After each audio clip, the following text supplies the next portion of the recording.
Commander ने meeting में जो कुछ बोला, अब उस पर पूरी ट्रंप सरकार सफाई दे रही है। अपने सेना अध्यक्ष की बातों से बेफिक्र ट्रंप की सेना ईरान के कितने करीब पहुंच चुकी है, इसकी डिटेल आपको चौंका देगी। ईरान को अगले 24 घंटों में कोई बड़ा फैसला लेना पड़ सकता है।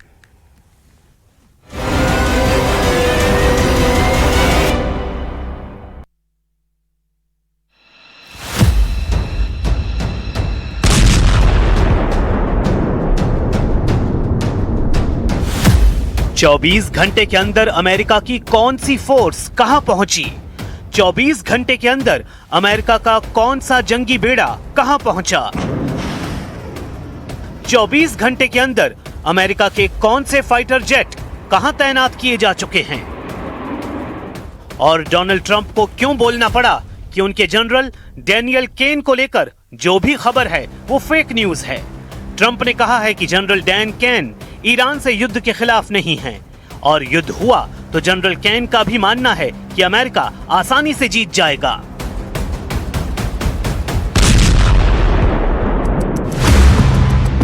पेंटागन में हड़कंप मचा हुआ है। व्हाइट हाउस में ट्रंप पूछ रहे हैं कि जनरल डैनियल केन को लेकर खबर किसने उड़ाई, क्योंकि जब अमेरिका के दो कैरियर स्ट्राइक ग्रुप ईरान पर हमले के लिए तैयार हैं, तब पेंटागन में हुई मीटिंग की डिटेल्स कौन लीक कर रहा है?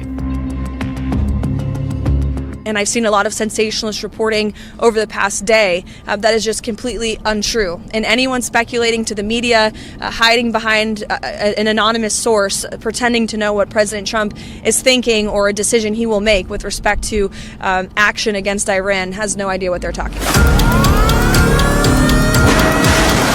ईरान के खिलाफ सबसे बड़ा मोर्चा खोले जाने के बीच जब से डोनाल्ड ट्रंप के सबसे बड़े जनरल डैनियल केन ने कहा है कि युद्ध हुआ तो अमेरिका की सेना का जीतना मुश्किल है, तब से ट्रंप के युद्ध वाले दिमाग का ट्रांसफॉर्मर उड़ चुका है। ईरान से युद्ध ट्रंप के दूसरे कार्यकाल का सबसे बड़ा फैसला हो सकता है, और अगर इस युद्ध में अमेरिका को मुंहतोड़ जवाब मिला तो ट्रंप के साथ साथ पूरे अमेरिका का युद्ध वाला रिकॉर्ड अरब सागर की गहराई में टुकड़े टुकड़े होकर डूब जाएगा। अमेरिका में जॉइंट चीफ ऑफ स्टाफ के चेयरमैन जनरल डैनियल केन को लेकर रिपोर्ट आई कि उन्होंने ट्रंप सरकार को दो टूक बता दिया है। पहली बात, युद्ध हुआ तो लंबे वक्त तक खिंचेगा और अमेरिका इसमें फंस जाएगा। दूसरी बात, जनरल डैनियल केन ने बताया कि यह युद्ध आसान नहीं होगा और इसके नतीजे अमेरिका के लिए खतरनाक होंगे। तीसरी बात, इस युद्ध के लिए अमेरिकी सेना और उसके गोदाम पूरी तरह तैयार नहीं हैं, न ही उसके पास लंबा युद्ध लड़ने के लिए हथियार हैं। लेकिन जमीन पर सच ये है कि अमेरिका के विमान और जहाज ईरान के आसपास पहुंच चुके हैं और ट्रंप के साथ नेतन्याहू पूरे मूड में हैं कि इसके बाद ईरान की धज्जियां उड़ा दी जाएं, चाहे फिर सामने उसकी खतरनाक मिसाइल हो या फिर आत्मघाती ड्रोन की ताकत। ट्रंप और नेतन्याहू की गुप्त मीटिंग में फैसला बहुत पहले हो चुका है कि ईरान के खिलाफ क्या होने जा रहा है।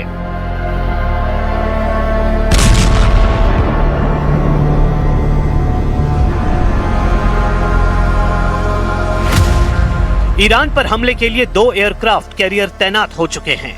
पहला है अरब सागर में यूएसएस अब्राहम लिंकन यानी CVN-72 और दूसरा है भूमध्य सागर में पहुंचा यूएसएस जेराल्ड फोर्ड यानी CVN-78। ये दोनों ही कैरियर स्ट्राइक ग्रुप में गाइडेड मिसाइल डिस्ट्रॉयर हैं।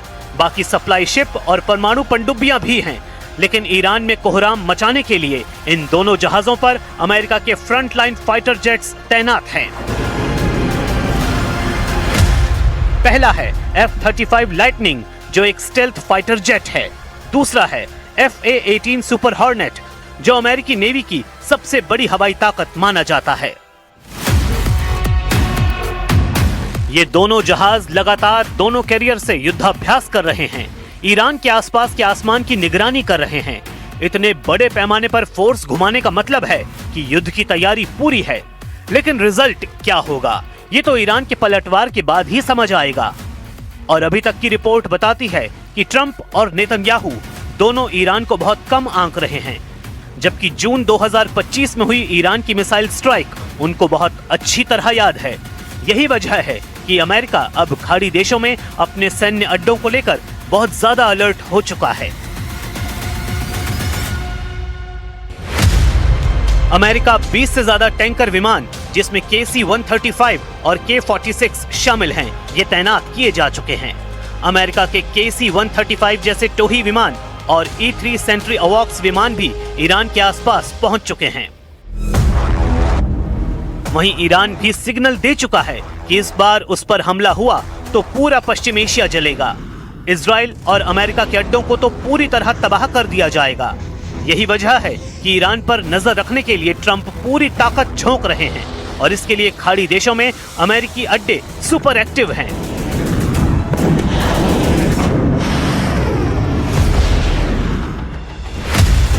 जॉर्डन के मुफक्क साल्ती एयरबेस, यहां अमेरिका के F-15 और F-35 विमान पहुंच रहे हैं। सऊदी अरब, UAE, ओमान, कतर और बहरीन, यहां के अड्डों पर अमेरिका के टोही विमान, मिसाइल डिफेंस सिस्टम तैनात हो रहे हैं। कतर के अल उदैद एयरबेस पर अमेरिका ने अपनी फोर्स बढ़ा दी है।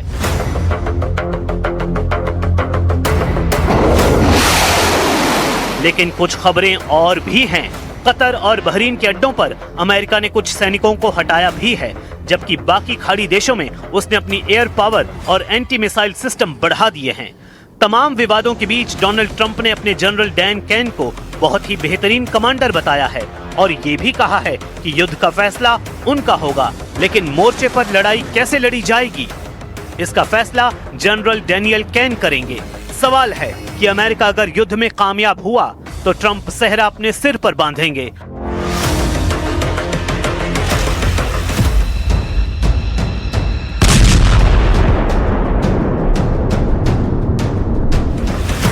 और अगर अमेरिका इस युद्ध में फंसा तो क्या पूरी जिम्मेदारी जनरल डैन कैन पर डाल दी जाएगी? फिलहाल ट्रंप के इरादों को देखकर ईरान भी बहुत आक्रामक है। बातचीत के दौरान ही ईरान ने कई युद्धाभ्यास कर लिए हैं और कई पाइपलाइन में हैं।